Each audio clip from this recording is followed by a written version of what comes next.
এই দেশ আউলিয়াদের দেশ। সেই জগৎ বরেণ্য আউলিয়া ঢাকা হাইকোর্ট মাজার শরীফ যারা এক নামে ছিলেন হযরত শাহাবুদ্দিন চিশতি রহমাতুল্লাহ আলাইহির মাজার শরীফকে এখান থেকে তুলে দেওয়ার জন্য, স্থানান্তর করার জন্য যে রিট আবেদন করা হয়েছে, আমরা তার তীব্র প্রতিবাদ করছি। কেন করছি?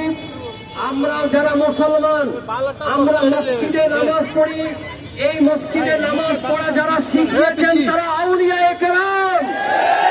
সুতরাং আমার পূর্বের বক্তারা আলোচনা করেছেন, প্রয়োজন হলে হাইকোর্টকে স্থানান্তর করা হবে, আল্লাহর ওলির মাজারকে নয়, ইনশাআল্লাহ।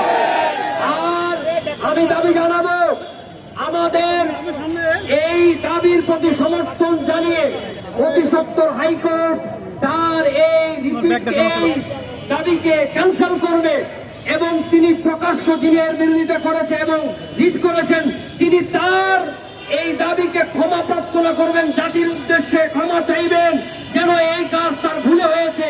না হলে সারা বাংলাদেশের মানুষ হাইকোর্টের দিকে রওনা হবে শাহাবুদ্দিন চিশতির মাজার শরীফে রক্ষার জন্য। পাশাপাশি জনাব গিয়াসউদ্দিন তাহিরি সাহেবের বিরুদ্ধে যে মিথ্যা মামলা হয়েছে, আমরা তার তীব্র প্রতিবাদ জানাচ্ছি। আল্লাহ তাআলা আমাদেরকে আহলে সুন্নাত ওয়াল জামাতের এই কর্মকাণ্ডকে আল্লাহ তাআলা আরো বেগবান করার তৌফিক দান করুন। আসসালামু আলাইকুম ওয়া রাহমাতুল্লাহ।